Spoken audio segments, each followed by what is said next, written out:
అండి ఈ రోజైతే నేను మన స్కిన్ కి హెయిర్ కి చాలా మంచి చేసి ఇమ్యూనిటీని మంచిగా బూస్టప్ చేసే కరివేపాకు పొడి అయితే తయారు చేసుకుంటున్నాను. నేను రెగ్యులర్ గా ఇంట్లో కరివేపాకు, మునగాకు, పల్లీలు, నువ్వులతో కారపొడులు అయితే రెడీ చేసి పెట్టుకుంటాను. ఇవి ఉంటే ఏంటంటే ఎప్పుడైనా మనకి హెల్త్ బాగున్నప్పుడు లేదంటే వంట చేయలేనప్పుడు ఇలాంటప్పుడు ఈజీగా చక్కగా నెయ్యి వేసుకుని తినేయచ్చు.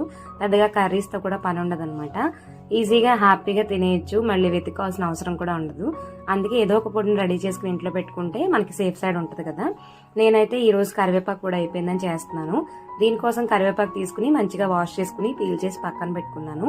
ప్యాన్ లో కొంచెం ఆయిల్ యాడ్ చేసుకుని ధనియాలు, జీలకర్ర, కొంచెం చింతపండు, వెల్లుల్లి యాడ్ చేసుకుని మంచిగా ఫ్రై చేసుకున్నాను.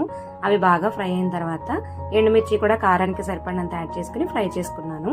దీనిలోనే కొంచెం పసుపు, ఇంగువ కూడా యాడ్ చేసుకుని ఒక్కసారి ఫ్రై చేసి ఇంకా పక్కన పెట్టి చల్లార్చుకున్నాను. ఇదే ప్యాన్ లో ఇంకా ఆయిల్ ఏం యాడ్ చేయకుండా కరివేపాకు కూడా తీసుకుని మంచిగా డ్రై రోస్ట్ చేసుకున్నాను. ఇలా క్రిస్పీగా వేగిన తర్వాత అంతా చల్లార్చుకోవాలి. కంప్లీట్ గా చల్లారిన తర్వాత ఫస్ట్ పోపు అంతా ఇలా అయితే కోర్స్గా మిక్సీ పట్టాను. ఇలా కోర్స్గా మిక్సీ పట్టడం వల్ల ముద్దగా రాకుండా పొడి పొడిగా వస్తుంది. తర్వాత కరివేపాకు కూడా యాడ్ చేసుకుని ఇంకా కోర్స్గా మిక్సీ పట్టామంటే ఇలా పొడిలా రెడీ అయిపోతుంది అనమాట. సాల్ట్ చూసుకుని యాడ్ చేసుకుంటే సరిపోతుంది. లో ఫ్లేమ్ లో మంచిగా రోస్ట్ చేసుకున్నాం అనుకోండి, మంచి అరోమాటిక్ కరివేపాకు పొడి అయితే రెడీ అయిపోతుంది. Full video link channel name కింద ఇచ్చాను, ఇంట్రెస్ట్ ఉంటే చెక్